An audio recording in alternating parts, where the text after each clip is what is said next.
Hello dear students, welcome back to my channel physics SPC. Gravitation का एक question. Two particles each of mass small m are placed at a p and q such that po and oq equal to l। तो एक figure दे रखा है, एक p point है यहाँ पे मास m प्लेस्ड है और एक q पॉइंट है मास प्लेस है, और o से p तक की डिस्टेंस l, o से q तक की डिस्टेंस l। ये फिगर गिवन है। The gravitational force experienced by another mass, ये कैपिटल एम है, are placed at a capital R. तो यहाँ पे कैपिटल आर प्लेस्ड है, कैपिटल एम, और R o R distance capital L है। ये चार चॉइस रखी है। तो देखो इस पर ग्रेविटेशनल फोर्स पूछ रहा है, इस वाले मास पर। तो यहाँ पे कितने मासेस हैं? तीन। तो ये वाला मास इस पर फोर्स लगाएगा और ये वाला मास भी इस पर फोर्स लगाएगा। न्यूट्रल ऑफ ग्रेविटेशन से लगा लीजिए, पॉइंट मासेस हैं ये। तो सीधे सीधा कर लीजिए। ये इस पर जो फोर्स लगा रहा है, लाइन जॉइनिंग कर लीजिए सबसे पहले। तो लाइन जॉइनिंग के अलॉन्ग लगता है, दोनों बॉडी के सेंटर को ज्वाइन करने वाली लाइन के अलॉन्ग, और अट्रैक्शन नेचर का होता है, अट्रैक्टिव नेचर का होता है, इसीलिए ऐसे फोर्स लगेगा। F1 इसकी वैल्यू लिख लें, तो F1 इक्वल टू लिखें जी, दोनों मास का मल्टीप्लाई, तो कैपिटल एम और स्मॉल एम ओवर इन दोनों के बीच की शॉर्टेस्ट सेपरेशन। अब इन दोनों के बीच की सेपरेशन लिखनी है ये वाली बेटा। जो भी दो मास मल्टीप्लाई करते हैं उनके बीच की शॉर्टेस्ट सेक्शन लिखते हैं। तो ये सेक्शन लिखते हैं, तो हमेशा लाइन जॉइनिंग कर लीजिए बेटा। ये एल है, ये एल है, तो ये पाथोथोरम से निकालेंगे तो ये √2 L√2 आ जाएगा। इसलिए यहाँ पे L√2 का होल स्क्वायर। ठीक है।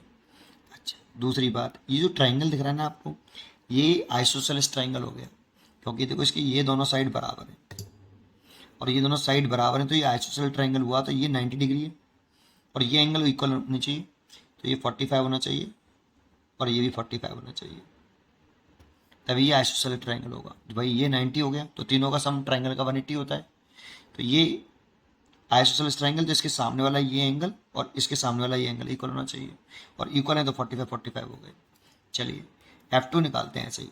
ये स्मॉल m भी इसको अट्रैक्ट कर रहा हुआ, लाइन जॉइनिंग कर लीजिए ऐसे, और ये भी इसको अट्रैक्ट कर रहा हुआ, ये F2। देखो ये भी L दे रखा है, ये भी L दे रखा है, तो इसलिए ये वाला जो साइड होगी वो L√2 आएगी। ठीक है।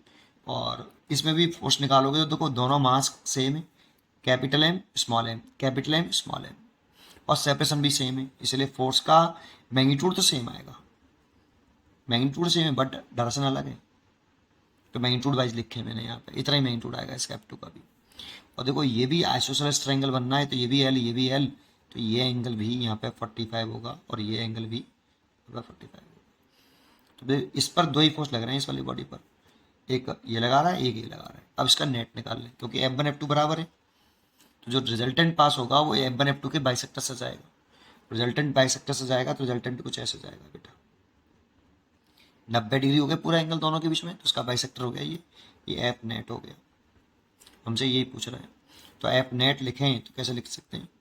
नेट फोर्स इन दोनों का, तो रूट के अंदर ये दो वेक्टर के एडिशन वाला फॉर्मूला होता है ना, R रूट के अंदर a² + b² + k2ab cos θ, वही लगा रहे हैं। दोनों फोर्स का नेट निकालना बेटा।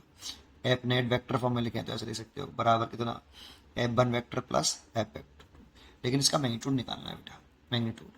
तो मैग्नीट्यूड लिखें तो फर्स्ट वेक्टर के मैग्नीट्यूड का स्क्वायर प्लस सेकंड वेक्टर के मैग्नीट्यूड का square plus 2 first vector second vector, और इनके बीच में एंगल 90 डिग्री।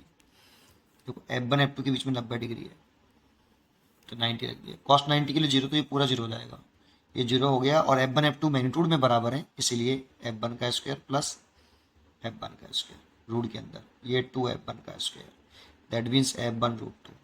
F1 की वैल्यू पुट कर दो, G capital M small m upon, और स्क्वायर करेंगे उसका तो 2L² हो जाएगा, और मल्टीप्लाइड बाई √2 से ये काट कैंसिल कर दो, G capital M small m upon √2L²।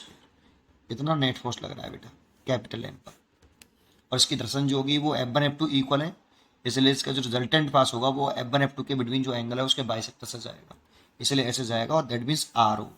तो अलॉन्ग RO ले सकते हो आप, देखो अलॉन्ग RO, इसकी ये डायरेक्शन हो गई, ये मैग्नीट्यूड हो गया अलॉन्ग RO, इसलिए इसकी जो चॉइस हो गई वो बी इज करेक्ट चॉइस। पढ़ते रहिए और खुश रहिए। Thank you.